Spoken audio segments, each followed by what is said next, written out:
Today I'm joined by Helen Joyce. She's the Britain editor for The Economist and also the author of Trans. Welcome, Helen. Thank you for having me on. You are in the midst of probably the most radioactive subject that exists at the moment. You know, the forefront of both civil rights and the backlash. How does it feel, and how come you came to this subject, and why is this interesting to you?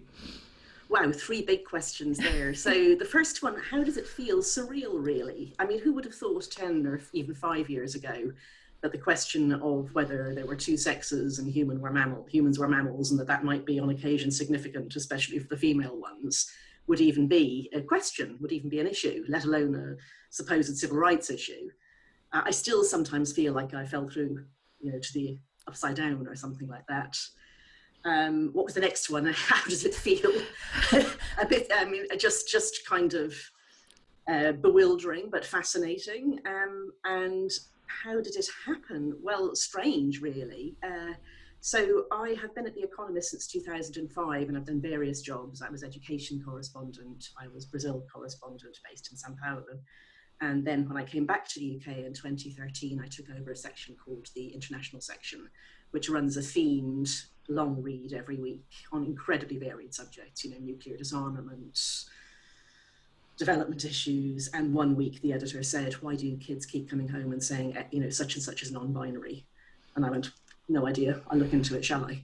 And that was the beginning of 3 years of being completely astounded over and over again. So I wrote something, and then I commissioned something. And then in, I think, 2018, I finally realized what I hadn't realized up till then, which was that they seriously, seriously mean it. They mean it when they say there is no such thing as male and female. You can't define woman any particular way.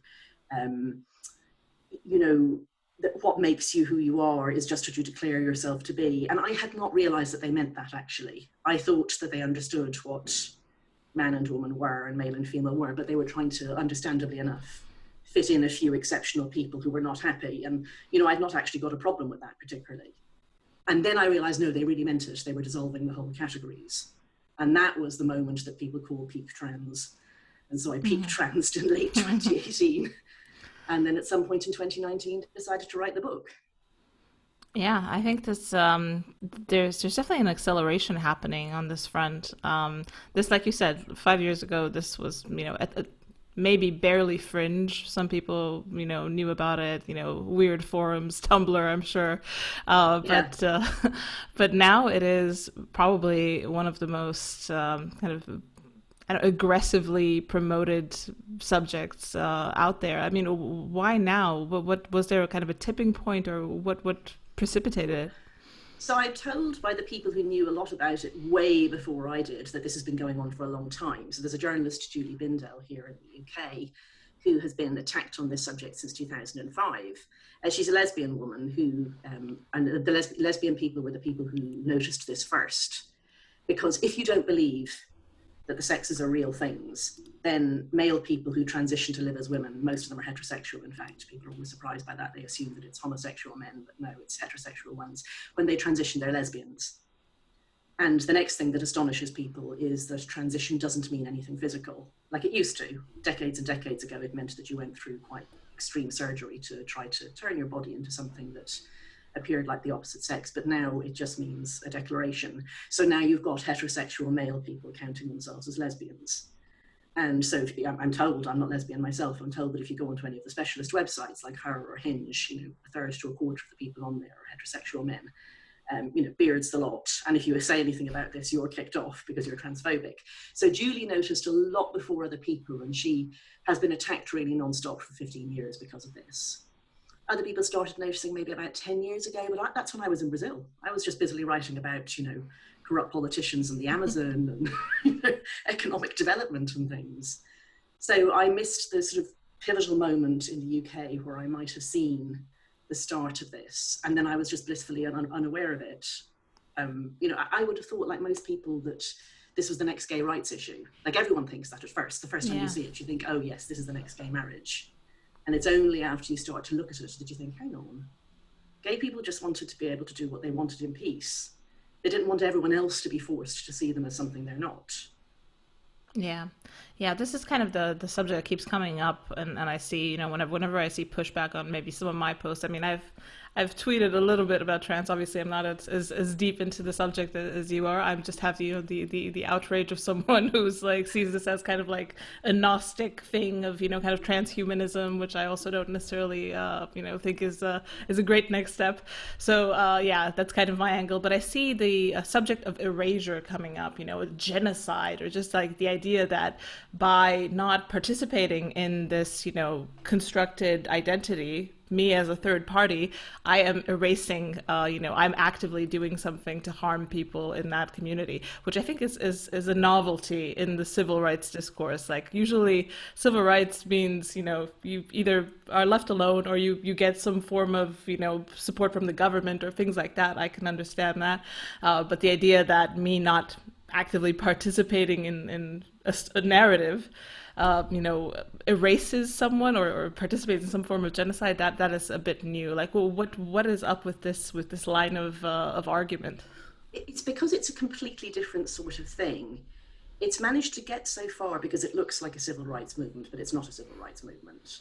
So civil rights movements are when a group who have been left outside in some way, not having the vote, not allowed to own property, whatever it is, not allowed to marry, denied the privileges that other people have, demand that they are allowed to have those things too, that women are allowed to vote, that Black people are allowed to partake in civil society in the same way that white people can. That's a civil rights movement.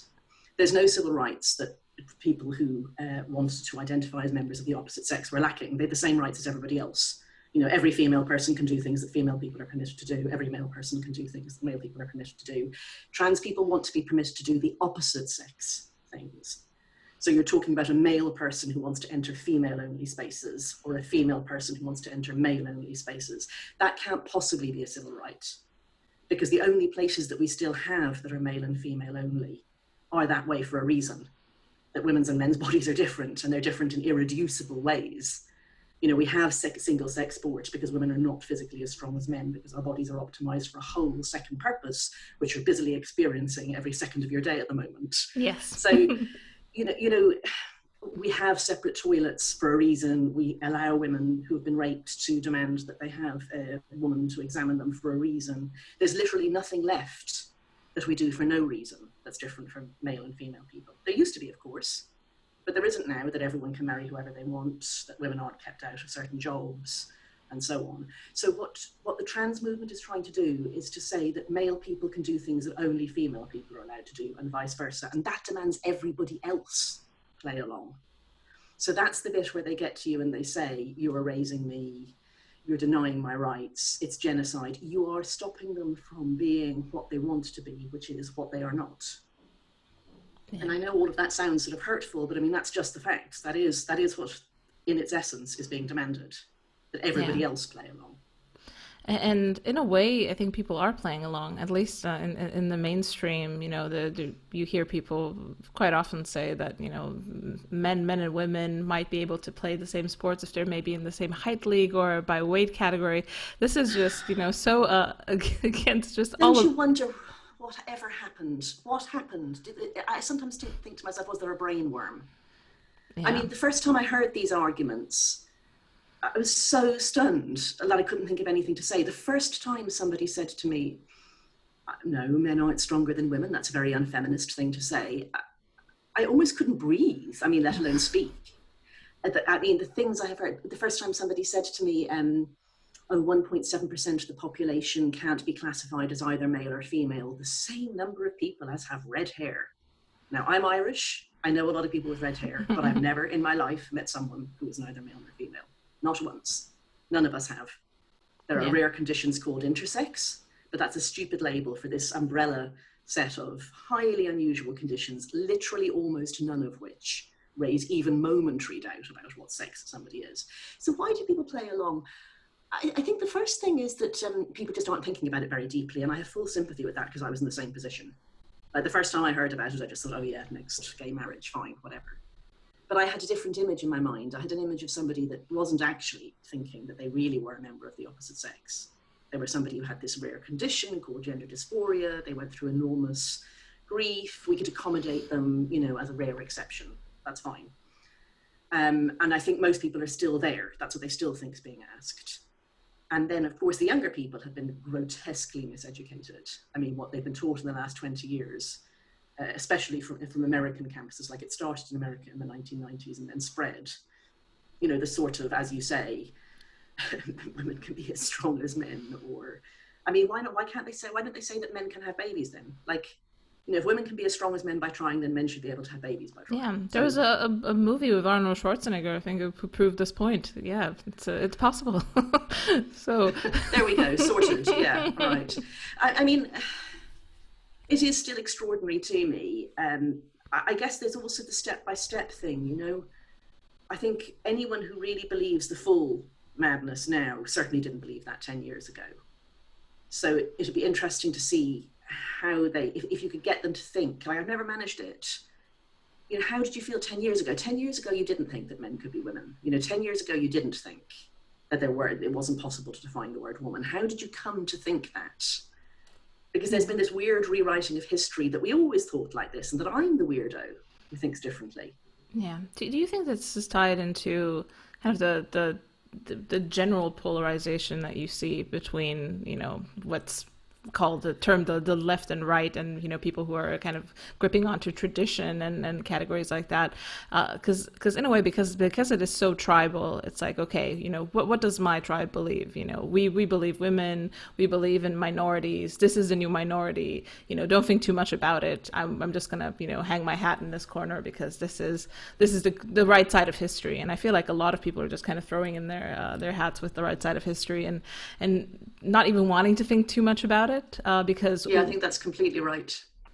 I think that polarization plays an enormous part in it, because polarization, the way it works is the other side seems so unattractive to you, and to be honest, that the edges, particularly in America, are desperately unattractive on both sides. But, you know, when it's your side and you look at the other side and you see people who, you know, actual white supremacists on the edge of the right in America, and you think, like, literally anything is better than that, well, then you're ripe to your own lunatic fringe, saying really lunatic things, because they know you've nowhere to go.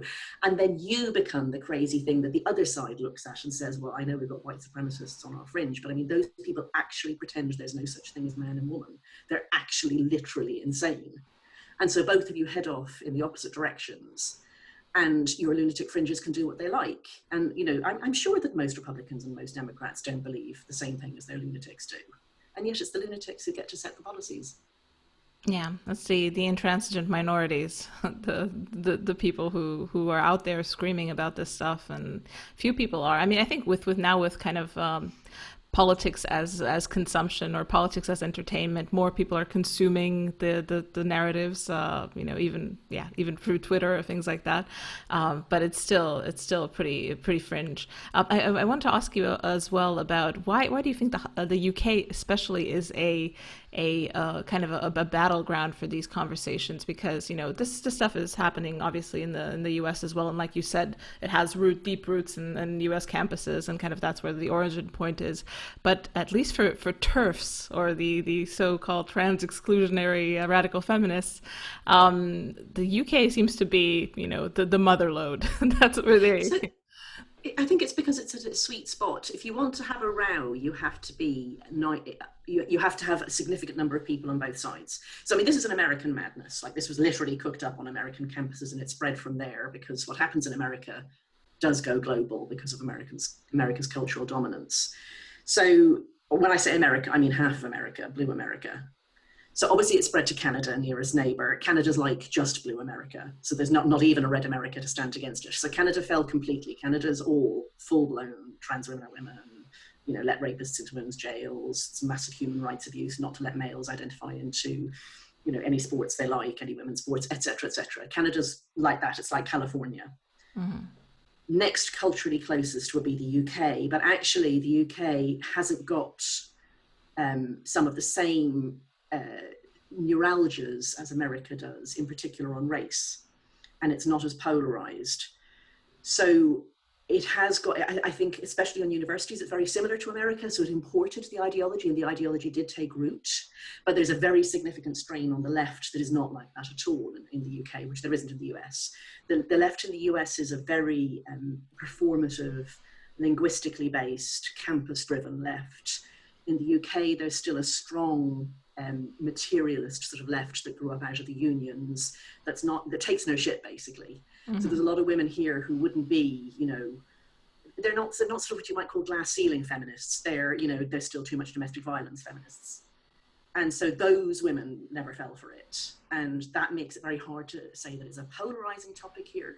I mean, it's left-wing women are pushing here, not right-wing women. Right-wing women agree, but all the movement is happening on the left. And then if you go further away, culturally, you get to places like Germany, France, and the Scandinavian countries. They also imported this. They also imported the child transitioning protocols and so on, but actually they're shutting them off now quite quickly. So, for example, both Finland and Sweden have rolled back on childhood transitioning without much difficulty. Like the first time anybody who wasn't entirely in the cult looked at the evidence and said, you know, holy crap, you're sterilizing kids. There's no evidence this is actually a good idea at all. You better stop. They stopped.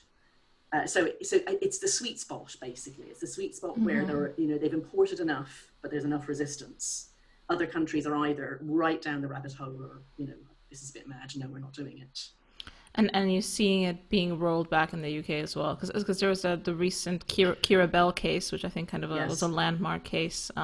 Yes, but it's going to be an absolute house by house fight. I mean, it has gone so far. I think another reason it's all gone so far is because it's so crazy that anyone who isn't in it doesn't believe it's happening. Like, this is the thing I found most difficult. You know, it's the thing I found difficult with editors, for example. You know, I say to them, these people think there's no such thing as men and women, and that we should be allowing male rapists and murderers and serial killers and so on to, you know, go in women's prisons if they say they feel like women. And they're like, no, that can't be happening. It's literally happening.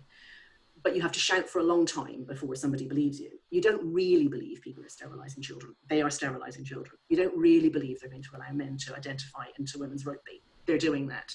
So you have this enormous battle trying to explain to people that, yes, this is really happening. And in the meantime, they're going through another 50 institutions with all this nonsense. So they are in every institution. The march through the institutions has been absolutely extraordinary to see. Like nearly every government body, the NHS, all the police forces, all the universities, all of them are signed up to, you know, male people must be allowed into female changing rooms if they identify as female, like all this stuff, it's in their policies. And so, yes, okay, we get landmark cases, but then you have to go to every damn university in the UK and have an absolute pitched battle that will take you years to row back all those policies. In the meantime, you're being told you're a bigot, your students are writing petitions about you, you know, that if it comes up for tenure, you're not going to get the job. You know, so yeah, it's going to be the next 10 years of trying to undo this stuff in every single place it is. And I don't even know if that's a viable proposition. It's a lot of people are going to get harmed in the meantime. Yeah, and for you personally, how's this journey been? Really diving deep into this, you know, because there's a lot of quite virulent activists on this side. I mean, too early to talk, I suppose.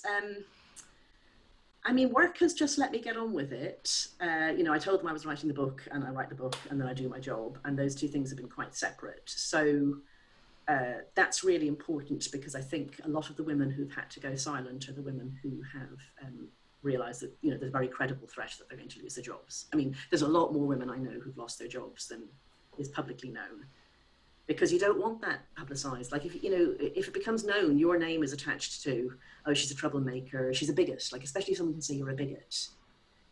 So those women go quietly, but by now I know a lot of the sort of the lawyers. There's a group, there's a sort of, you know, background feminist lawyer network that try their best to help these women when this happens, and they reach out to them. So I know from that network that there's a lot of women this has happened to. So I haven't had that situation. You know, I can still put bread on the table. I would say the second thing is that my family think it's fine. You know, I don't have daughters, and some people have to step back when their daughters say to them, "You're a bigot." Yeah, I don't know why. It's young women. I mean, they're the people whose rights are most harmed. And I mean, I think it's also a question for people how able they are to cope with cognitive dissonance. Like, there are two pools, I think, for all of us. One is that you want to think well of yourself and to think that your opinions hang together. And then you also want to fit in with your friends and fit in with your political tribe and all of that, you know. Well, I'm not politically affiliated and never have been. And I think I'm quite a disagreeable person. I don't mean I'm nasty. I mean that I don't much care if people don't like me. And I am someone who cannot cope at all with cognitive dissonance. I just can't cope. I can't do it. It bothers me too much. So the reason that I went into all of this, like some people say, oh, it's the kids. Well, yes, it's the kids. You know, some people say it's, you know, women's rights. Yes, it's women's rights. But for me, it was the circular definition. I can't stand it. It's like, you know, nails on a blackboard. So something I didn't say to you is I have a PhD in mathematics. I was an academic before I became a journalist. And so, you know, that was the thing that I noticed first. Like if you say trans women are women, the immediate next question is, well, what does the word woman mean then? And then you literally get told there's no definition. You can't define the word woman. Well, I mean, come on, that's ridiculous. You can't put a category into law. You can't look at a mammalian species that evolved and that's related to every other mammal and say it's not possible to define the sexes. It's completely absurd. But that bothered me so much that I couldn't cope with it. And that made every other cost worth paying. Yeah, no, I completely echo your feelings. I mean, that's part of why I started this podcast as well. I mean, I've had a few moments like this, probably not as, you know, not as big as to prompt me to write a book about it, but yeah, to start a podcast at least. So yes, I think you know, disagreeable women are a big mover into the darker places of our culture. So it's good. One thing that I wanted to ask you about as well is kind of a subtopic that is quite radioactive in the trans community, is this concept of autogynephilia and the work of Ray Blanchard. And I know you mentioned it in your book. Why do you think the idea that, you know, that this is a paraphilia like many other paraphilias is such a taboo? So there's a great phrase that a journalist and medical historian called Alice Drager came up with. She said, it's the love that would really rather you did not speak its name. And so to explain to your listeners who don't know about this, and everyone thinks when they know nothing about this subject that trans people will obviously be opposite sex attracted. They assume that you're talking about, you know, men who are so gay that they're women. That's a ridiculous way to put it. And I don't think that gay men are like that, but that is what people think before they start. You know, I can promise you, even if you disagree with that, that is what people think, and vice versa, the other way around. They think that it's like such hyper butch lesbians that they just have to live as men. And actually there are people like that. And historically, there have always been people like that. But the surprising thing is that most trans-identified male people, as in trans women, are in fact heterosexual people. They're people who are attracted to women. That's why they say they're lesbians. So Ray Blanchard was a sexologist. He still is a sexologist. He's semi-retired, although I think he's working more now in retirement than he ever did before, probably. And in the 1990s and earlier, he did a series of very elegant sort of pieces of research on the people he was seeing at the adult gender clinic in Toronto, which would see, you know, some dozens of people a year. And we don't have to go into the details of the science, but he proved really pretty conclusively that they fell into two categories. One was people who were same-sex attracted, men who were attracted to men, who had known since they were very tiny that they were super, super gender non-conforming. Like the little boys who at 2 or 3 are dressing up in their sister's clothes, saying, look, I'm a girl, these sort of people. Now, a lot of gay men are like that, actually. If they look back, they will say that they were very gender non-conforming in early childhood. And then puberty comes along and it tells you, oh, I see, all right, fine, that's why I was different. But every now and then, puberty doesn't sort it. And that's one group of trans women. But the other group had not been gender non-conforming in early childhood. And they had not been gender non-conforming at any point. In fact, they were often quite super gender conforming. They were people who were, you know, in the army, computer science, engineering, quite hard-charging men who had gone quite far in their careers. They were married with kids, and it was in their 40s that they generally came in. The other group came in their 20s and early 30s. And these men would say, I always felt I had a woman inside. And you're like, weird, because there's literally nothing about you that you look at you and think, oh yeah, I see what you mean. With the other group, you really see what they mean when they say there's a woman inside. And so he did a lot of investigating. And the thing was, what these men, what they meant by the woman inside was a love affair with the idea of themselves as a woman. So they would fantasize, you know, during sex, they would fantasize that they were women. And depending on how this played out, They might be happy just being a cross-dresser. Cross-dressing is a very common male paraphilia. Probably about 3% of men cross-dress for erotic reasons. But some of them just can't be happy with the body the way it is, and those were the men he was seeing. And he called this autogynephilia, from the Greek for love of oneself as a woman. But the thing is, if you imagine you're that person, you don't love the idea that you want to be a woman. You love the idea that you are a woman. So somebody else saying to you, oh, you have this paraphilia that means that you are, the fantasy of yourself as a woman is the most exciting thing you can think of. That's incredibly disrupting to your fantasy. And these are hard-charging, quite aggressive men. So, they don't like you saying this at all. So Ray says that all the, from his own observations, all the really quite vicious trans activists, and this is a good point for me to say trans activists do not represent most trans people. Mm-hmm. So there's perfectly nice trans people who are just trying to live in this world in a difficult way. And then there's a small minority of completely toxic people who make all the noise, and Ray says they're autogynephiles. They're autogynephiles who are willing to try to change the world rather than accept that they're quite unusual. Yes, that's kind of what I've noticed as well. Like, if you were to kind of make a roundup of the top trans activists, or people that are making the most noise, these are people who are, either generals or people who have had quite intense corporate careers, and now they're kind of at the kind of past the pinnacle of their career, but moving into maybe conquering other territories. Exactly. And I mean, they're angry with women. And the reason that this all falls on women isn't just that males identifying into women's spaces is a threat in the way that females identifying into male spaces are not a threat. It's also that these men, or these male people, are people who have never taken no for an answer. They're people who've done really well in their careers, probably very authoritarian types, and now they want the next thing, and these wretched women have the cheek to say no. It's both disrupting their erotic fantasy, but also it's the first time in the world that people have said no to them. I presume it must be rather like the office underling that you've told to go and make coffee to you, having the cheek to say, no, I don't make coffee. So they're very, very, very, very, very angry with women.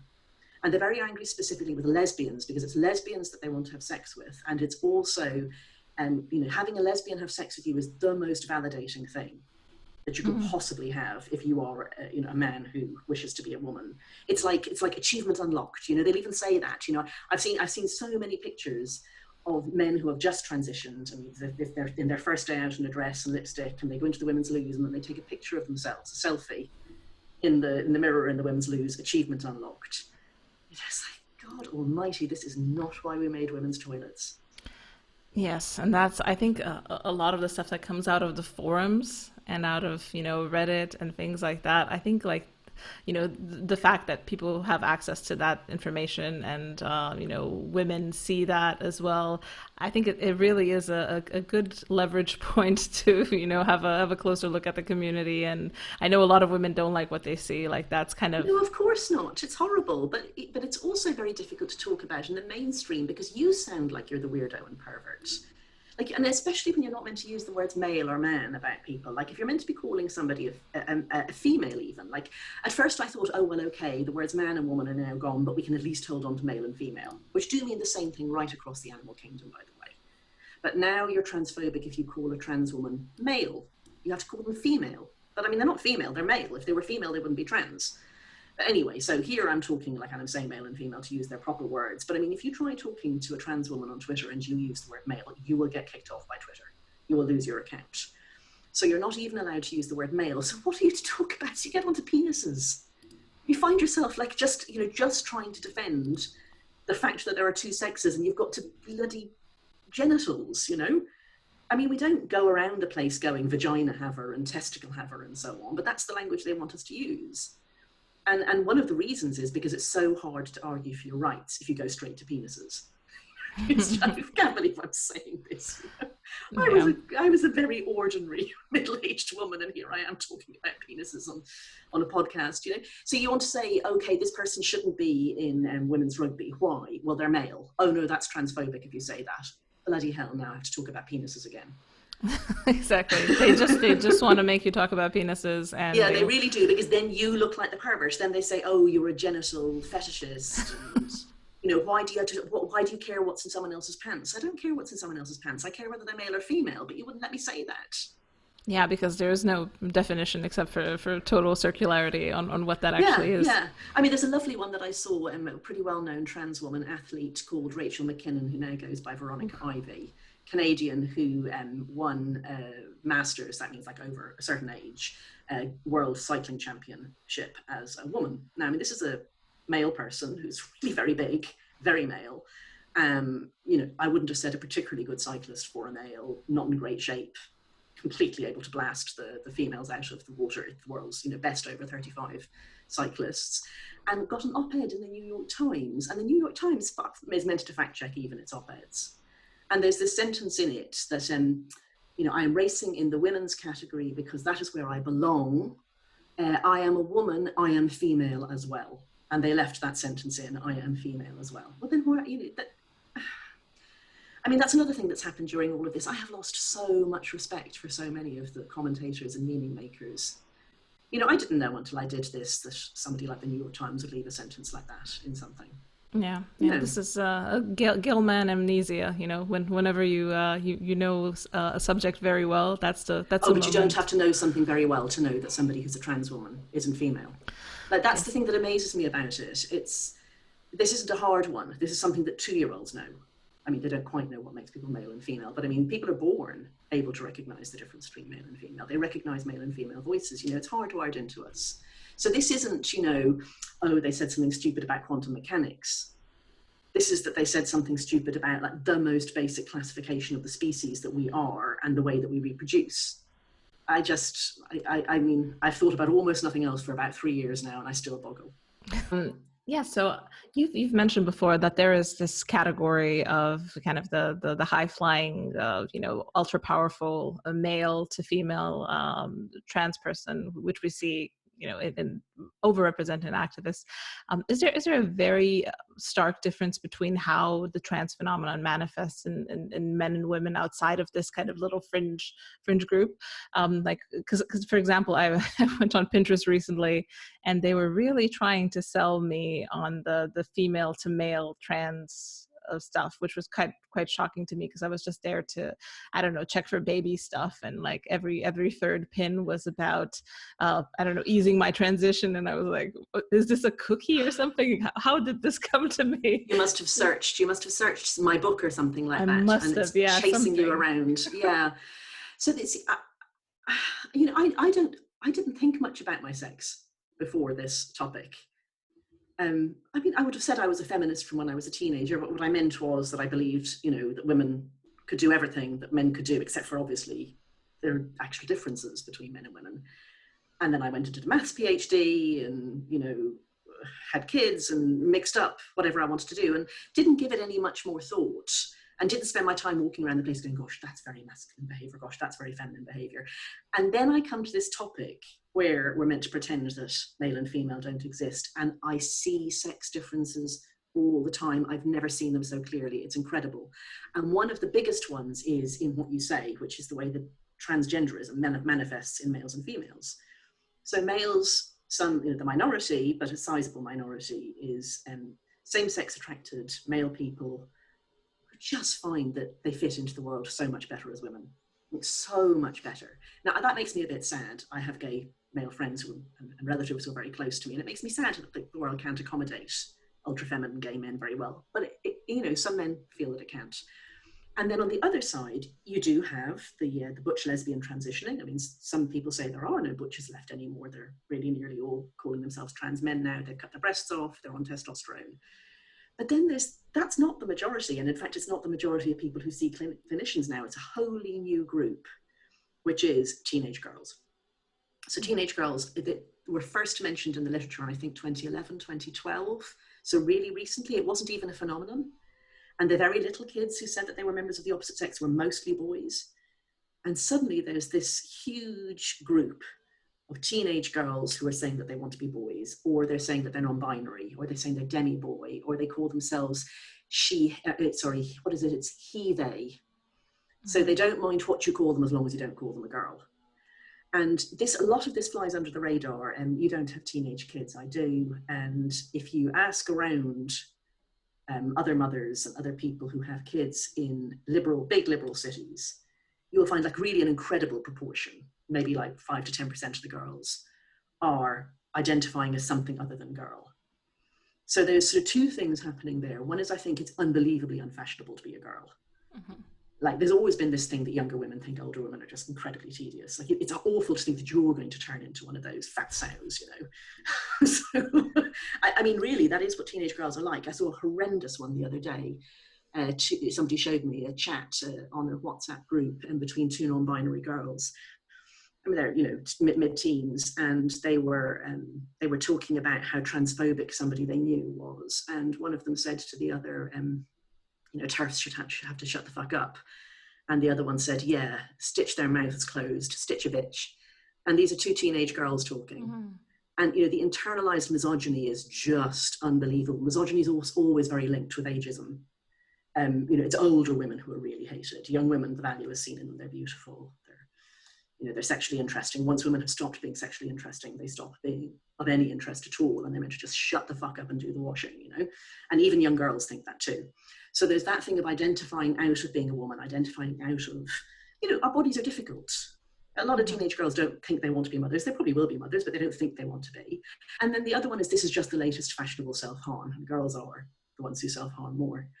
So the same girls as would have had eating disorders or would have cut are now identifying as trans.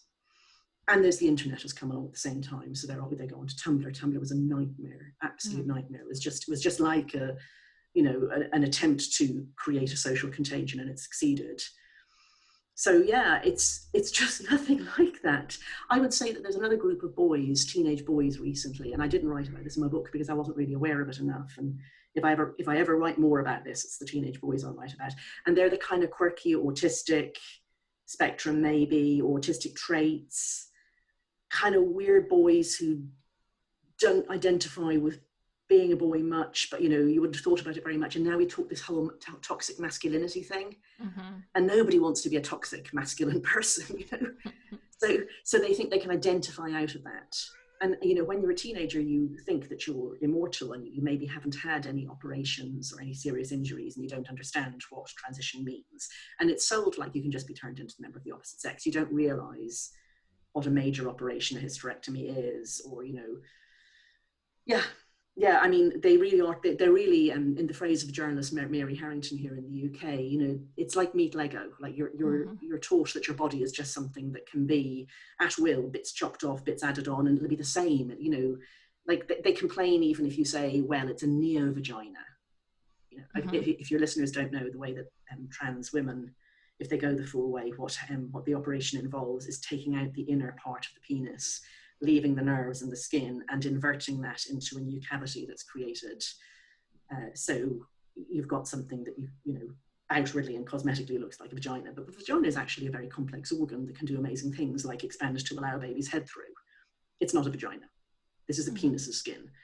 And yet you're meant to pretend that this is the same as a vagina, you know? So that's the way, you know, I think it's sometimes people only discover after they've done it that they haven't been turned into really a girl. Yeah, exactly. And you can see this a lot with the detransitioners and people who kind of slowly are starting to, you know, tell their stories. And even though they are being suppressed quite a lot by the more active parts of the trans community, the stories are absolutely horrendous. And, you know, yeah, they're treated like they're apostates, you know. They're the people who are most dangerous for any religious style belief or any metaphysical belief. The people who used to believe and then stopped believing are the most dangerous to the narrative. So they really come for the worst abuse. And it's horrible. I mean, they're people who have maybe lost their reproductive organs, you know, the people whose health has been impacted in ways that we simply don't know because the research isn't being done, because the research is also being suppressed. The quality of research on this subject is the most ferocious thing. Yeah, my cat wants to be in the recording as well. I didn't know what it was. Yeah, it looked like one of those very long microphones. Yeah, she typically likes to sleep during the podcast. She kind of wants to hang out, but now she's active. So sweet. Yes, I think like you said, you know, Mary Harrington's idea of meat Lego is quite it's striking how well it encompasses this, and obviously a lot of other movements. I think this is just the kind of the tip of the spear of the idea that, okay, identities are sacred, but there's also the concept that, not only is, gender socially constructed and it's all these roles that we take on, but at the same time we have to believe that there's also something kind of like something that the soul emanates directly from the soul. Yes. It's About weird, isn't it? It's such Yeah. a contradiction that it's both. I actually think they've given up the gender as socially constructed thing. I think that that's like a zombie idea that's just continuing on. It's weird to me, for example, that Judith Butler, who's the high priestess of all this stuff, gender trouble and queering gender. So she's the first person who said in the 1990s that sex is socially constructed, like meaning male and female. Mm-hmm. Her theory was that doctors made babies male or female by saying it's a boy or a girl. I mean, I know, I see your face. It's so lunatic that it's incredible to me that this got any traction, but it's now, orthodoxy. But she still believes that these things are socially constructed, and, that what you should be doing is queering them. You should be troubling the boundaries, that it's innately liberatory, for a man to dress in drag, for, anything that goes against the normative is good. And that's very contradictory with this idea that we all have a gendered soul, which is the sort of flattened activist, populist version that finds its, finds its expression in the way that gender clinics work now. They're completely contradictory, and yet they both sort of coexist, and people don't seem to notice the contradictions between the two. And I think it's all back to this thing, of saying people are bigots if they talk about it. So if as soon as somebody says, hang on a bit, it can't be both socially constructed and something innate and ineffable, and that you automatically know, and that I mean, one of the famous gender clinicians, Diane Ehrensaft, says that you know it before you can speak. Like, she's been recorded saying that, children know this at 2 or 3, and they send gender messages to their parents. A little boy will open the pop fasteners on his onesie to turn it into a skirt. A little girl will tear out her clip or her barrette to show that she's really a boy before she can speak. I know, I can see your face, but this is literally one of the world's most famous gender doctors. And so you can't believe both those things. It can't be both socially constructed and something that's so innate that a child, before they can speak, can signal to their parents that they're really a boy or really a girl, and that the doctor got it wrong. But, if you say, hang on, you're just told you're a bigot. Yeah, and it is interesting how this whole idea of the gendered soul kind of starts to deconstruct a lot of kind of fourth wave feminists' ideas about how we exist, and brings in a way the subject of sex differences back into the discussion, which was kind of like you described it, the glass ceiling feminists didn't want to hear about that at all, but now it's almost you kind of have to think about it, because if you have a gendered soul, and being a woman involves wearing a very particular type of lipstick and high heels, and it's all kind of back on the table. I feel like it breaks open feminism in a way that not many other subjects have. So maybe that's a good thing. I mean, as I say, I've always described myself as a feminist, but I suspect that's partly because I managed to ignore a lot of what was happening in feminism. I mean, I had no idea how crazy it had gone. I just don't know how somebody can support, say, the Me Too movement, and also support allowing any male to identify into women's prisons. Like, to have such an acute analysis of the power imbalance between Harvey Weinstein and young actresses, and to understand why it's not okay to have an industry in which Harvey Weinstein can say, meet me in my hotel room, and also think it's okay that a man who decapitated his wife because she came home and found him dressing up in her clothes and is now serving life without parole can say he's a woman, and then he moved to women's prison. Like, how can the same person believe both these things? I would actually really love to be in that sort of person's head for a bit, because the cognitive dissonance is so extraordinary to me that I'd like to experience it, because I can't imagine it. And yet, that's mainstream American feminism for you. They believe both those things, that it's as bad as it can possibly be to wolf whistle somebody, or to have an industry in which interviews are in hotel rooms. And I think interviews in hotel rooms is a very bad idea. But it is also absolutely a civil rights movement to do as California has just done, and to say that every prisoner on admission should be asked whether they identify as male, female, or non-binary, and which prison they think they should be held in. Yeah, that's uh, it is a strange thing, but I do feel like, you know, women tend to, and now I'm revealing my sex difference bias here, tend to try to kind of fit in a kind of a more agreeable way with what they maybe find to be the right side of history in this case. You know, that, you know, I think women are socially, I mean, I'm sure that it's true, and the research shows that women are more agreeable than men. And I think you and I are probably sort of on the slightly disagreeable side, so maybe we're unusual in that. But just, you know, just as a population group, yes, women score higher on measures of agreeability. Yeah. But I think I don't think you can overlook the extreme nature of the punishment that falls on women and women only for stepping out of line on this. Mm-hmm. So there's a very nice journalist, a chap called James Kirkup here in the UK, who has been writing very well about all of this stuff for years. He just doesn't get any of it. Nobody's like, you know, suck my tranny dick, you fucking bastard, to him. Mm-hmm. It's the female journalists who get that stuff. And he's even written about that. You know, he says, you know, what could it be about me that these people are seeing that makes them think the rape and death threats aren't, you know, appropriate to me? So it's really women that these things fall on. And again, that partly comes back to the autogynephilia thing, that people who are autogynephilic, it's women that they require validation from, not men. Men are irrelevant. But it's also that women are meant to be the people who provide the emotional and sexual services for everybody. Mm-hmm. So, I mean, I sometimes call us the support humans. You know, women are like the support humans or the supporting actresses, and they get very angry with you when you show that you see yourself as the center, you know, the main character in your own life drama. You've just broken the rules. You were meant to be decorative, compliant, you know, just there to say, oh, well done, you know, to be on the second place on the podium while the trans woman wins the medal, and you're like, ooh, you're so great, you know. Of course, the funny, depressing thing is there's a lot of women who are like that. Yeah. So many women really are support humans, and I couldn't despise them more. Yeah, it's a tough one, sisters. I wish, you know, this the uncovering or the solving of this cognitive dissonance was more important to women than just, you know, going along to get along, or to a bit of self-respect is all that I'd ask for, you know. Yeah. Like I look at some of these, I mean, I don't want to just pick out one account, but there is one I'm thinking of, and the lack of self-respect inherent in, you know, pretty explicitly saying that the very best sort of women are the male ones. It's just, you know, girl. Yeah, this is very like old school, you know, 1950s style misogyny. All the best chefs. It really is. It is. Like that. Yeah.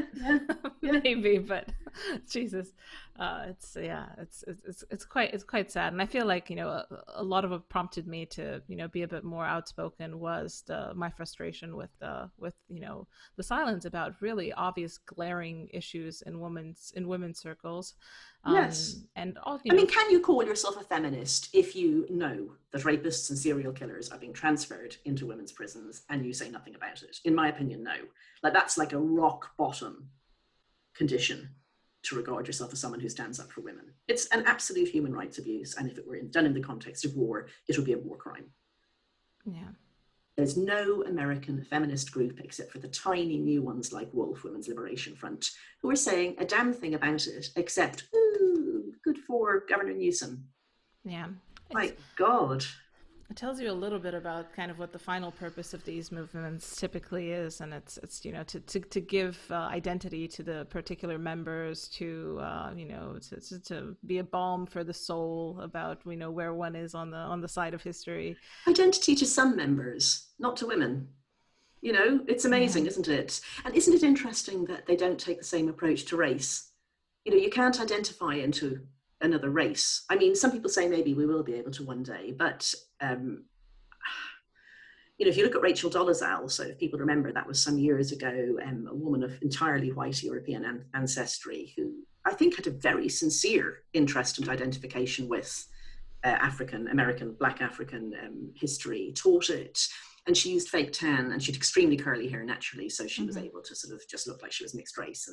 And she actually taught subjects like Africana history, and she was a chapter president for the NAACP. And then her parents outed her as having literally no black ancestry that anybody knew of going well back, and showed pictures of her as a young girl, you know. So she was globally vilified, and all the same people who say trans women are women talk about her, and they say these extraordinary things like, you know, she has appropriated a painful history that was not hers. And you're like, yes, exactly. It's bad, isn't it? You know, why are you allowing males to identify into femalehood? And I think on the academic side, the reason that these things are so inconsistent is that they are theorized in different places. So race is theorized in critical race theory, where your race is this incredibly essential thing about you. It's the most important thing about you. And in particular, if you're white, you have the ineradicable stain of whiteness. And you mustn't be allowed to identify out of being white, because if you were allowed to identify out of being white, you could identify out of doing anti-racist work. Mm-hmm. You must accept that you will have an original sin and that you must be atoning for that all your life. But then over here is male and female, which of course are far more real things than black and white. Like, it's far more binary and far more fixed and far more meaningful. Over here, that's queer theory. And there, identifying out of your group is seen as an inherently good thing, and inherently, sticking it to the man type thing. Mm-hmm. And the two, never the twain shall meet. The same people believe both these things and don't see the total contradiction. Yeah, absolutely. It is very interesting how, you know, we've accumulated a lot of apparent cognitive dissonance in our culture, but it doesn't seem like there's any clearing point. I mean, what do you see on the horizon for this? Do you see a breaking point, or, you know, is this going to continue galloping into the future? I mean, here in the UK, I do think the tide is gradually turning. And as I say, I do think it's going to take a very long time to unwrap all the harm that has been done. And that's going to be difficult. And I think some things may not actually succeed. I think we may never, for example, get back to having single-sex toilets. We may manage with sports, we may manage with prisons, we may manage the rape crisis centres. And, you know, people say this thing of, well, we just need to pee, or it's just toilets, or I don't know what you do in toilets. But actually, they are an important place for protecting women from sexual assault. Like, if people imagine, you know, the nice toilets daytime with people around in a busy shopping centre, they forget about, you know, the nasty toilets down the back of the alley behind some dodgy nightclub. Yeah. So there will be people who are raped and attacked because of this. But I suspect we may not be able to get that one back. It's just so hard to explain to people how important it is. In the US, I think, all I see is further polarization. It just gets worse and worse. And I mean, if I were a Republican, I'm not aligned, I'm not politically aligned. If I were a Republican and I looked at people who are willing to put rapists in women's jails, there's no chance in hell I would vote for somebody who would do that. I couldn't do it. But if I were a Democrat and I look at a party that is enthralled to a man who, you know, really says outright full-blown racist things, encourages people to consort with people who are actual racist, you know, agitators, I couldn't vote for him either. So I think there's just this awful situation in America where it just gets worse and worse in both directions. And I mean, I hesitate to say I think that there's a breaking point, but I just don't see how you get back from that. I don't see how sanity emerges in this polarization ratchet machine. Yeah, I think the ratchet is the most important thing, because yes. I think a lot of the information, even about the policies and the people and the direction of the policies, are all in these feedback loops. They're all embedded into, you know, just being a little bit more extreme than the other person.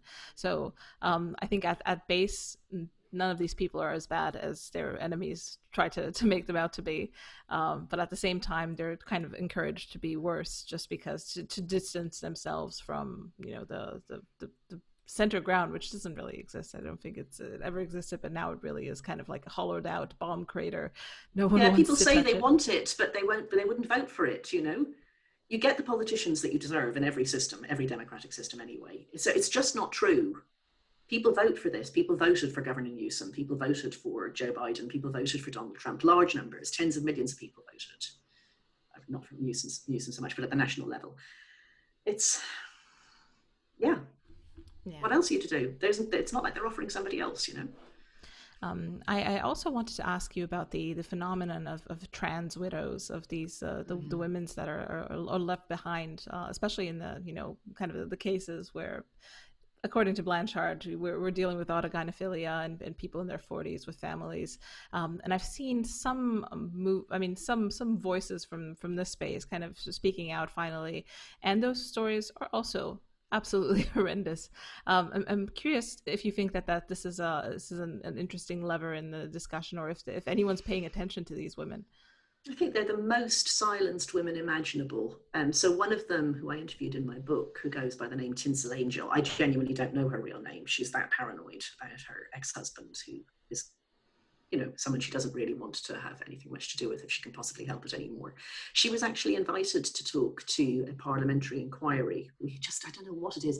Every time we get a new government in, a new bunch of idiots decide that they really need to look at this subject again, even though the last one started in the wrong place and managed to be dragged back to sanity by the enormous efforts of women's grassroots groups. So we're going through another one of these now, even having just finished the previous one. Anyway, she was invited to give evidence to it, and she had to say no because she wasn't willing to give her name or to be seen on camera.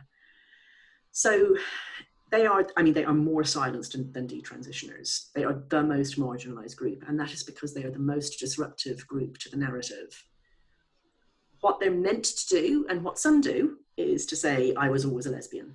Because it's not just the present that's rewritten, it's the past too, if you believe the whole, you know, inner identity version of gender identity. So when your husband, with whom you have had children, whom you married maybe 20 years ago, says to you, I'm not only a woman, I was always a woman, that means that you were always a lesbian. And so you either have the choice of going along with this, and there's a woman called Amanda Jette Knox, I think, in Canada, who blogs about this. So it was first one of her children who came out as trans, who now identifies as non-binary, I think. And then her, what was husband told her that he was really a woman. And they stayed together. And I mean, all power to them. I'm not saying she shouldn't have, but she blogs about how she was always a lesbian. And she's written a book called Love Lives Here. And she does these things like she tweets pictures of herself in a hat, and she says, oh, this is such a lesbian hat, you know. It's like, oh God, you married a man and had 4 kids with him, you know. All right, fine, whatever. But so that gets you longlisted for literary awards, that gets you blogs, that gets you invited to telly. And then over here, there are women going, you know what, I'm just a heterosexual woman who married a man. Mm-hmm. I'm not staying with you if you do these bizarre body modifications and, you know, go and get voice training to try and sound squeaky and, you know, go around in high heels and loads of makeup and things. Well, she's breaking the support human rule. Mm-hmm. She's doing what women aren't meant to do. She's centering herself in her own life. So those women can't tell their stories really anywhere. There's one woman who has written a book about this, and I'm now just having a blank on her name, Christine Benvenuto. So these are 2 interesting books because her ex-husband, who now lives as a woman who transitioned, Joy Ladin. So Joy Ladin and Christine Benvenuto have both written autobiographies. So you see the story from both sides. And one of those books, I will leave it as an exercise to your viewers to say which one, longlisted for literary awards, many reviews everywhere. The other one lost her all her friends, lost her the chance to get any writing jobs in the future. It meant it was very difficult when I tried to reach out to her to ask her for the book. And in the end, what she would do was send me a short comment by email. You know, she wasn't willing to talk by phone or anything like that. So yeah, there's just this incredible imbalance. I think it's because I often think of these situations where people do things like, say, dig a tunnel from 2 ends and they need to meet in the middle. And it's when you get to the middle that you find out whether you've got it right or not. Well, the trans widows are a join, and that's where you find out that you actually can't do this. You can't let both people in this relationship identify themselves. You cannot have this male person identify himself as a lesbian and this female person identify herself as a lifelong heterosexual. They won't meet. Mm-hmm. And it's the woman's story that has to be silenced because you know that's the rewriting of history that's required for this narrative that we're all meant to be going along with at the moment. How common is the case of the opposite of women transitioning later in life and marriages? Just imagine, Alex. Imagine your average bloke whose middle-aged wife comes home and says, I'm going to start wearing leathers, cut my hair, get my breasts removed, take testosterone, grow a beard, buy myself a motorbike, and start hanging around in, pubs playing pool. He's accelerating over the event horizon before she's finished the sentence. So, I don't know if you know the figures on partners where one gets a severe illness. Men leave and women stay when their partner gets, a diagnosis of, severe or terminal cancer. Not all. There are men who stay, but there's a very big sex difference there. So, yeah, no, it doesn't happen. Anyway, to be honest, middle-aged women aren't actually very keen on this. Like, one of the questions that I sometimes ask people who think about this whole thing as identities is, where are all the middle-aged women transitioning? Like, if you say to them, why do you think there's all these teenage girls who are transitioning when there were no teenage girls transitioning 10 years ago? And they say, oh, greater acceptance. Mm-hmm. Say, oh, well, if there's greater acceptance, where are all the 50-something-year-old women transitioning? Women don't have as many paraphilias as men. Like, they don't have 100 as many paraphilias as men. Mm-hmm. It's men who want to do odd things sexually rather than women mostly. So yeah, the middle-aged women don't want to, but if they did, I don't think anyone would hang around. Yeah, it is interesting, and I feel like the even the concept of paraphilias is kind of going out the door. The idea that with kink shaming, one should not kink shame because that's part of who you are. It's your beautiful identity, exactly. And it's in the rainbow flag now. Have you seen the way they keep redrawing the rainbow flag? I think there's an update this morning. There was, yeah. Now with the circle on it that somehow is meant to mean intersex. I have literally no idea how that could be. Yeah, it's not necessarily the most coherent flag. I did want to say, I realised I should have said one thing about the trans widows thing. There is one situation where women do that, and that's butch lesbians and lesbian couples. So that happens a lot. And I think it's really, really hard on the partner, but some do stay. So the lesbian community has always been quite accepting of women who present super male, like who maybe even use he, call themselves he, use a man's name, dress entirely male. I do know couples in that situation, and they did manage to stay together, including some where the woman who lived as a trans man for a while has now detransitioned. And it's incredibly disruptive, and the detransitioners among them feel very guilty for the pain they put their partners through. But a lot of butch lesbians live with dysphoria. They live with the gender dysphoria because they are just the most gender non-conforming people in our society. And, it's not like, whenever you think of like gay acceptance and gay pride and things, it's always a man they show you. They never show you, a woman who never gave a shit about beauty regimes and who is just that super butch. That's never been the fashion. So those women, I think even in their middle age, may decide to transition and live as men now that seems like an option.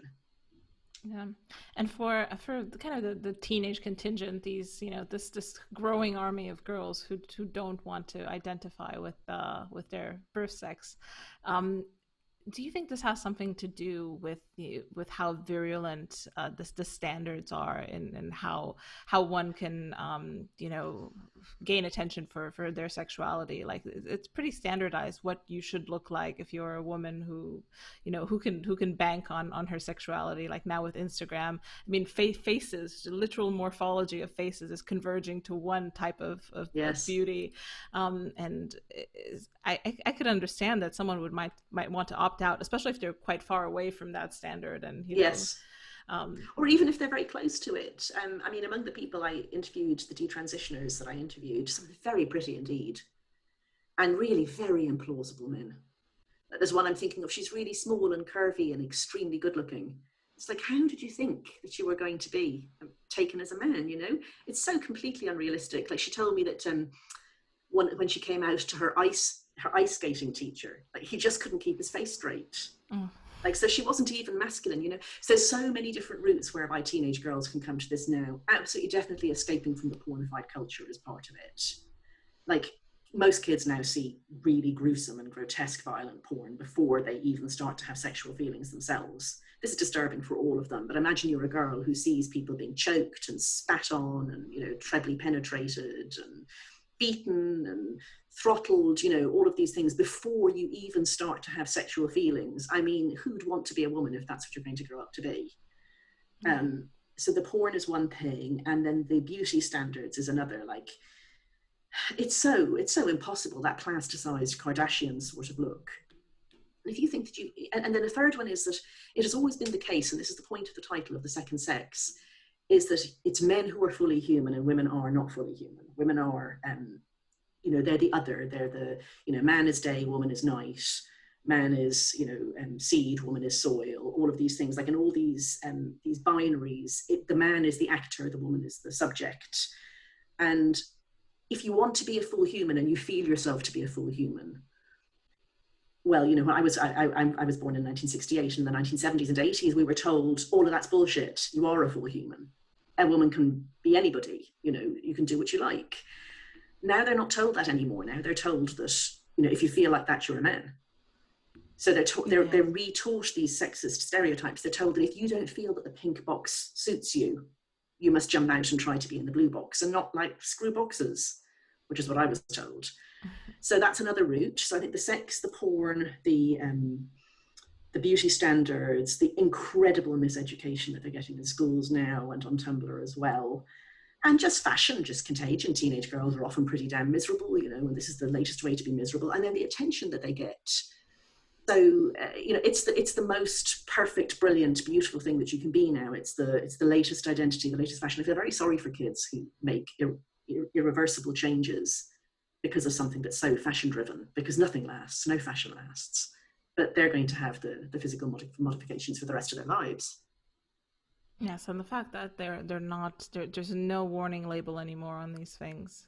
No, I mean, now in many places, the laws, these affirmation laws, like that, in many ways they've managed to hijack or to piggyback on the gay rights movement, and a lot of the arguments are actually the exact opposite, but they look like they're the same. So one of those is that they've managed to capture the public revulsion of the idea of conversion therapy, which was the idea that you could sort of, give electric shocks or reversion therapy to gay men. You look at a handsome man and you get an electric shock, and you look at a beautiful woman and you don't, you try to scare them or torture them basically into being straight. And that doesn't work. It's also a human rights abuse, but it also doesn't work. So now we're told that it's conversion therapy to try to stop somebody from being trans. Well, most children actually give up their idea that they're members of the opposite sex before or during early puberty.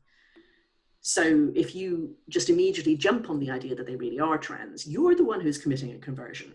Not the people who say, hang on, this is phase probably, and if it isn't, we'll think about it then, which is what you should be doing. You should just be saying, actually it's not possible to change sex. There are a few grown-ups who still feel like that. If you turn out to be one of them, we'll support you. In the meantime, what is it that you think you want to do? If you were a boy or a girl, let's do it anyway. Yeah, and the idea that girls cannot be tomboys anymore, or any little signal. No, but somebody will say it. Somebody will say it to you. If you're a parent now and you've got a notably gender non-conforming child, someone will say, "Oh, have you considered that they might be trans?" So everybody's fighting against you. The parents who don't want to go along with this will say everybody's fighting against them. And actually, a lot of laws now say that any approach other than affirmation by therapists is grounds for being struck off and possibly sued and possibly even imprisoned on criminal charges. So the only approach that therapists can take in an increasing number of jurisdictions is to say, yep, that's right, you really are trans. And you can't even mention the fact that nearly every child who feels like this will grow out of it if not affirmed. So you can't even tell the parents that that's the case? No. You can say nothing except, yes, you really have a little boy or you really have a little girl. I mean, it's a grotesque human rights abuse. We are sterilizing children. That's why I wrote the book. When I realized that we are seriously sterilizing children, and the children we are sterilizing are really disproportionately proto-gay kids who are destined to grow up gay. So we are actually turning those children into sterile simulacra of the opposite sex rather than just letting them grow up gay. Yeah, I can imagine another regime of the 20th century finding this type of approach quite useful in their goals. Yeah, you have to be very totalitarian. You have to be extremely in your head. It is, again, to quote Mary Harrington, and I think you as well said something about this, there's the little homunculus behind your eyes living in this meat sack, and the meat sack is something to just be adjusted. And it feels revolutionary to just say, I am my body, all of me is me. Like this, me is not something in here that's could be taken out and put into a different body. This is me, all of it. And these kids aren't being told this at all. And, Yeah. and I've looked at a lot of teaching materials and a lot of things that kids are given to read. I mean, seriously, I would like to lock up their authors because I think that they are child abusers. They don't mean to be, but they are. I mean, the things they say, they just say, such and such a kid always knew that he was really a girl, that she was really a girl and was a boy, and people are still calling this child George or something like that, and that she is being used as pronouns. And then they'll list why. George wants to kiss a boy. George likes pink. George likes ballet. George hates football. George likes hanging around with the girls. This is a gay kid. Yeah. This is what little gay boys are like. God almighty. And so then it's like, and so then George goes to see the doctor, and her parents say that she can wear a dress, and George is happy. End of story. No, now George is going to want puberty blockers. Now George is going to be put on estrogen. Now George's penis is never going to grow, and they're not going to be able to do a neo-vagina operation anyway on him.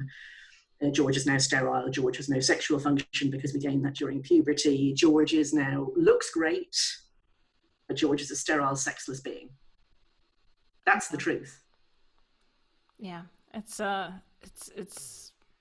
one of those things that, if you were in that situation, if you were someone whose child came home and said, okay, Mom, my name's not George anymore, it's Georgina, and also my teachers agree, and also maybe I've talked to someone without your knowledge at school who's a not specialist. Maybe. Yep. Yeah. Yeah, no, absolutely. And they've learned scripts online as well. Like, I've talked to a lot of parents in this situation. They are in a really difficult position because the most important thing is to keep the relationship with your child. But your child has already been coached by people online and in school, and they think you're a bigot. This is one of the most annoying things that's happening in schools at the moment, and it isn't just on this subject. Children are told their parents are reactionary bigots. They're bigots on sex, they're bigots on race, they're bigots on sexuality. They're just really past it. And so your child doesn't come home and say, this is how I feel, I don't know what to do, and turn to you as their confidant and their support and the wise person who cares about them more than anyone else. They come and they tell you, like one of the women I talked to, one of the detransitioners said that she told her mum in the car, and she just said, something I need to tell you, I've always been a boy, I've always felt like this. And her mum just went like, you've been propagandized by liberals. She's like, now you're a bigot. And the pair that went on to a grocery store, and they had this huge fight in the grocery store and didn't talk to each other for ages. And then when she went off to university and she started to transition to university, she just didn't talk to her mother at all for 18 months. And her mother was just like, this is absurd. Like, this is the one who was an ice skater and very pretty. It's just the poor mother. She's lost before she's even started. Other people have got to your kid. They've got to your kid on the internet. They've got to your kid in school. They've maybe referred them to a therapist. And then as well, the parents say to them themselves, oh, someone will sort this out. This is so mad. They'll realize that my child is, autistic spectrum disorder or ASD, or, that this has come out of nowhere, or they're very depressed, or, she's self-harming, or she's anorexic, all these things. We'll see a therapist, and the therapist will say to the child, you're going a bit fast here. Have you thought about your sexuality at all? Because, do you know, by the way, that people who are same-sex attracted are often very gender non-conforming? So maybe that's you. So could we just slow down a bit? That's what they expect the parent, the therapist to say. And the therapist goes, wonderful, let's, here's the prescription. And the parent says, hang on a minute. And the therapist goes to the child, I know, it's hard. Parents don't understand. Parents are bigots, I've talked to people who the therapist has been in touch with the child when the parent has said, no, you can't, and broken off the contact. They've got onto them because they think they're social justice warriors. Yeah, and the therapists that get involved in these very particular niches do tend to be quite... they're like the people who were in multiple personality disorder and so on in the 1990s. They're real activists. They give you the strong impression that they want as many people to transition as possible. So why? Obviously, there may be a tiny number of people for whom this is the right answer. Like, not a good answer, but a better answer than any other. But if you could try any other way, you'd go any other way. Like, if you could keep your body intact, if you could stay off cross-sex hormones, if you could live as your own sex in a highly gender non-conforming way, that's obviously preferable. You keep your full sexual function, you keep your health, you keep your fertility. So that's what they should be trying to do in a supportive way, understanding that there may be a tiny number of people who need to do something different. That's the way it used to be. Is there potentially some monetary incentive baked into this cake as well. I mean, this is, you know, kind of verging on a slightly Conspiracy, conspiratorial. yeah. Um, I don't think it's what started it, but if it wasn't making money for people, they wouldn't be doing it. Like, yeah. I don't think this. I don't think there's a Mr. Big behind all of this or anything like Mm-hmm. that. Like some people do, I don't. There are actually some very well-known and very rich trans people who put a lot of money into this, but I think that's just because, you know, there are a lot of rich men. There are a few of them who wish to be women. That's where they put their money. I don't think they created it. I just think that they make it a lot easier because they're giving their money. I also don't think this came from the pharmaceutical companies. In fact, they were quite late to notice this is a great new market, and the same with hospitals. But I mean, the two biggest lobby groups in the States are pharma firms and hospital and healthcare groups. So they give more money than any other sectors. So yes, of course, they're now giving money on this too. And the propaganda has accelerated quite a lot in the last few years. Because, like you said, this Yes. is an old phenomenon. You know, the pharma companies might have been late to the show, but now they're on the Oh scene, yeah. and Oh it's yeah, big clear. time. It's clear what their incentives are and where the money's And, pointing. and the whole way that people think about healthcare in America is so consumerist. Like, I'm always astonished when I talk to even people who see how bad it is in America. Like, I talk to, you know, sensible people who understand and who've maybe been through the whole ringer with their own child or something. And here, you know, it's not the case that doctors give you what you want, not at all. Like, doctors understand themselves as treating you for an illness. And if you go into a doctor and say, you know, I think these are the treatments that I need, they'll say to you, no, those aren't the treatments that you need. And then Americans say, oh, but, you know, that's kind of, you know, damaging your autonomy or whatever. I mean, I talked to one trans woman, and I mean, she's quite happy as a trans woman, and she's really very much the autogynephile. She says she is too. She's very successful, and she decided to transition, I think, in her late 40s. And she said, you know, I didn't see why I should have to go through all of this gatekeeping process. She's older, so she did have to go through all this gatekeeping process. And she said, I had the money, I wanted to pay for my vagina. So what's the problem? My money, my vagina. Yeah, that's just not going to get you anywhere here. Yeah, this is definitely not an NHS appropriate sentiment. I know I've lived in the UK for a while, and it's quite yeah. It doesn't work. I mean, like that's a blessing here actually, is that the NHS is very ill suited to this sort of lobbying, but also the NHS is really unusually on a global standard, very evidence based. So we've got this National Institute for Health and Clinical Excellence, I think it's called NICE. And that does these very systematic cost-benefit analyses for all sorts of subjects. And they've just done them for cross-sex hormones and puberty blockers for kids. And they found no evidence of benefit. I mean, their conclusion was just that the evidence-based, you know, it's almost non-existent. The evidence is all rubbish, terrible, a few crappy studies that tell you nothing.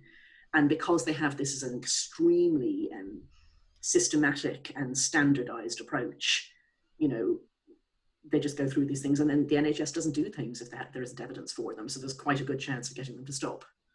Yeah, that's a good little silver lining to leave this on. I don't want to keep you much longer. I have a question of the show to kind of wrap this up with. Do you have a subversive thinker, and it could be a writer or, you know, activist, living or dead, someone who's been important to how you think in general? It doesn't necessarily have to be on this topic, but that you think deserves a little bit more interest from other people? I would like to suggest that people go and read Mike Bailey's book, The Man Who Would Be Queen, which is now more than 15 years old.